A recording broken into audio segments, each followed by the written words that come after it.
Salut. Bonjour Nancy. Ravi. Merci mille Ah, fois c'est pour un votre plaisir. soutien. C'est génial. Merci. Je pensais qu'on pouvait se mettre à la tribune juste là. Je ne suis pas du tout une connaisseuse des écrits de Rudolf Steiner. Je ne suis pas non plus une spécialiste de l'histoire des écoles Waldorf Steiner. Par contre, je suis un produit, on peut dire, d'une école Steiner et je suis allée dans un certain nombre d'autres écoles Waldorf Steiner ces dernières années et à chaque fois, j'ai la même impression positive. Je peux même dire émerveillée.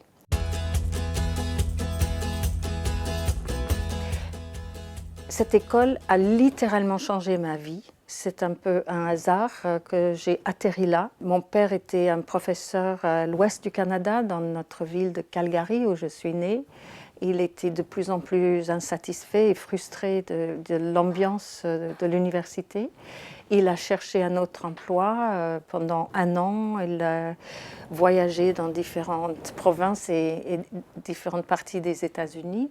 Et finalement, il a eu, le hasard a voulu que l'offre qu'il accepte soit celle d'une toute petite école perdue au fond des forêts du New Hampshire, donc sur la côte est américaine. Cette école s'appelait High Mowing, la prairie du haut. C'était fondé peu de temps après la guerre. Elle existait à l'époque depuis 25 ans à peu près. Il y avait eu aussi le lower school, les années de primaire et de collège. Mais de mon temps, ce qu'il y avait, c'était le lycée. Donc j'ai eu la possibilité d'aller dans ce lycée pendant les 2 dernières années de mon lycée. J'étais en ce qu'on appelle ici première à l'époque. Parce que mon père était prof. Sinon, c'était trop cher pour le budget familial et je n'aurais pas eu cette expérience. On était 80 élèves sur 4 promotions, donc. Des gamins qui venaient souvent de familles assez privilégiées mais cassées, dont les parents pouvaient les envoyer donc, dans une pension sur la côte Est. Mais c'était le contraire d'une école prépa snobinette. Et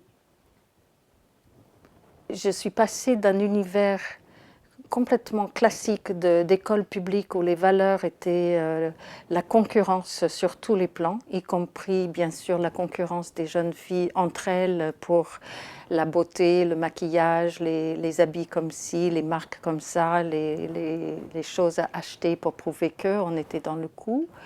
Mais concurrence aussi, bien sûr, sur le plan des notes et des performances scolaires pour aller le plus vite possible vers des carrières mirifiques, à une ambiance complètement différente où l'accent était mis sur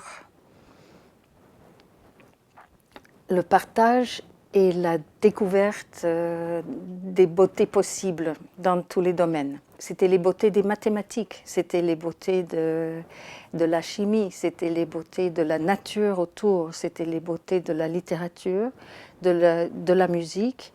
Dans tous les domaines, on avait une approche de l'apprentissage qui était complètement autre que cette façon de se détester les uns les autres parce qu'on allait plus vite ou qu'on était plus discipliné, et de partager nos observations, de discuter de ce qu'on avait compris, de ce qu'on avait appris. L'esprit fait partie du corps. Le corps est respecté au lieu d'être simplement décoré. Donc une des choses les plus étonnantes, c'était pour moi le rythme. Je parle d'une époque qui remonte loin, donc on est à la fin des années 60. Le déménagement de ma famille a lieu en 68. Nous sommes en pleine effervescence politique, là-bas comme en Europe aussi. Là-bas, pour les États-Unis, on est bien sûr au milieu de la guerre du Vietnam. Il était interdit en fait de faire de la politique sur le campus. Ça ne voulait pas dire qu'on n'avait aucun accès aux nouvelles. Par contre, les jeunes garçons qui allaient être conscrits peut-être 1 an plus tard ou 2 ans plus tard au moment de finir leur lycée, on leur a appris autre chose à faire avec le corps qu'être dans la performance sportive par exemple. Et l'eurythmie était une de ces choses. L'eurythmie, c'est une forme de danse qui existe, je crois, dans toutes les écoles Waldorf. Et c'était absolument incroyable de voir des jeunes hommes de 18, 19, 20 ans en train de découvrir les possibilités expressives de leur corps à travers ces gestes. L'idée, c'est de réunir, que le corps réunit le ciel et la terre. Et donc, on dessinait des voyelles et des consonnes avec nos bras, avec nos mouvements. Et on travaillait sur des poèmes à travers ces gestes, ces danses, ces performances, toutes les semaines ou plusieurs fois par semaine, je ne sais plus. Quand on accuse les écoles Steiner, Waldorf d'être des sectes, on les accuse de promouvoir des rituels païens ou je ne sais quoi. De fait, je me dis que l'approche du rapport esprit-corps dans ces écoles était plus proche de ce qu'on peut observer dans les peuples autochtones, chez les peuples autochtones de l'Amérique du Nord ou du Sud, à savoir une conscience de notre interaction avec la nature, une conscience de faire partie de cette nature et de pouvoir célébrer les moments différents, l'avènement des saisons, le changement du jour, de la nuit et ainsi de suite. Il y avait aussi une petite chapelle, si avec des cérémonies, si on voulait y assister, on pouvait aller à l'église le dimanche, je crois, et chanter et ainsi de suite. Mais il y avait aussi la possibilité de bénédicité laïque. C'était très en avance sur le plan de l'agriculture. On mangeait déjà bio et c'était de la permaculture. Donc on parle des années 60, on était véritablement là-dedans. Dans toutes les disciplines, toutes les matières, on approfondissait, on nous a appris l'histoire de l'art, l'histoire de la Renaissance à travers des images apportées d'Italie par la fondatrice de l'école. Elle nous lisait aussi la Comédie divine de Dante à voix haute pendant 2 heures chaque semaine. On faisait de la poterie, des céramiques. J'ai encore toute une rangée de céramiques que j'ai faites il y a toutes ces années, qu'on m'a apporté récemment de New Hampshire.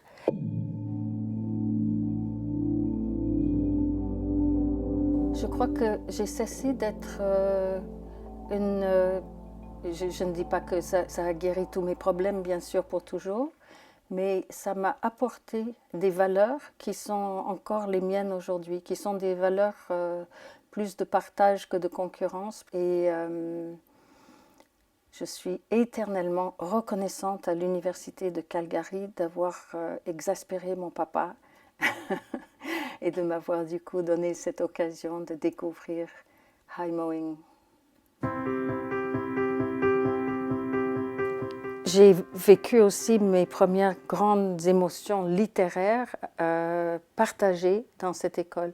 J'étais déjà une lectrice pathologique, je lisais mais de façon solitaire, je sortais des livres de la bibliothèque, je les dévorais matin, midi et soir. C'était une façon de me tenir compagnie intérieurement, de me retirer du monde réel pour partir dans des mondes imaginaires faramineux. Mais dans cette école, la pratique de l'écriture a été possible pour la première fois. Le professeur nous a fait lire de la littérature contemporaine, y compris souvent des textes assez politiques. J'ai découvert notamment Norman Mailer, John Didion, des écrivains très importants sur ce plan à l'époque. Et il nous encourageait à écrire nous-mêmes et en partager. C'était vraiment des ateliers d'écriture comme on peut en observer de plus en plus maintenant, avec une écoute à la fois bienveillante, très constructive et très positive, et puis des suggestions. Je me souviens qu'on avait écrit des haïkus sur les élections de 68, l'élection où c'est Nixon qui est venu au pouvoir. c'était drôle. Je suis restée en contact avec plusieurs des professeurs pendant des années et dans tous les domaines. Pour mon père aussi, qui était prof de maths et de physique, le fait de pouvoir relier un domaine à un autre, parler de Goethe, parler des théories sur la lumière, faire des balades dans la forêt autour et montrer les formes des paraboles, les formes des mathématiques qui apparaissent dans la nature, dans le ciel, dans l'étoilé et ainsi de suite, ça change tout. Un des grands problèmes de notre société à nous, c'est le cloisonnement, c'est le fait de vouloir couper la tête du corps, décider que la tête doit maîtriser, contrôler, diriger le corps définitivement, mais diviser aussi les domaines les uns des autres comme si il n'y avait aucun rapport. Chaque fois que j'ai entendu qu'une école Steiner était en difficulté, c'est arrivé plusieurs fois ces dernières années, notamment au Québec, j'ai senti le besoin absolu de la protéger. On dit que les parents s'occupent des enfants et puis quand les parents sont vieux, les enfants leur rendent l'appareil quelque part. Moi j'ai envie de protéger cette instance qui m'a tellement apporté moi. La dernière fois que j'ai été dans une école Steiner, c'était à Montréal justement. J'ai fait un spectacle là-bas qui s'appelle Anima laïque. Anima laïque qui contient le mot animal et qui était une exploration de ce qui pourrait être des rituels pour des gens qui ne croient pas en Dieu. Parce qu'on peut sentir le besoin de rituels justement au moment les plus animaux de notre existence. On a envie d'humaniser ces moments animaux. Alors c'est quoi? C'est évidemment la naissance, c'est la puberté, c'est le mariage, c'est la mort, l'approche de la mort et puis la disparition. J'ai inventé aussi une phase qui s'appelle la vie aggravée, qui est une phase où je me sens moi-même, où on est déjà vieux mais pas encore décrépite. Et donc on prend conscience de l'importance de la vie. Donc comment inventer des rituels?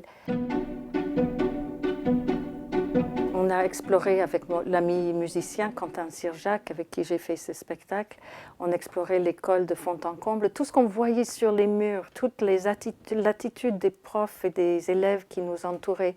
C'était tellement chaleureux, c'était tellement personnalisé, c'était tellement joyeux, encore une fois. C'était cet esprit que j'avais connu à Heimoing et qui m'avait tellement sidérée déjà. Et je me suis dit, vraiment, je vais me battre toujours pour que ça survive.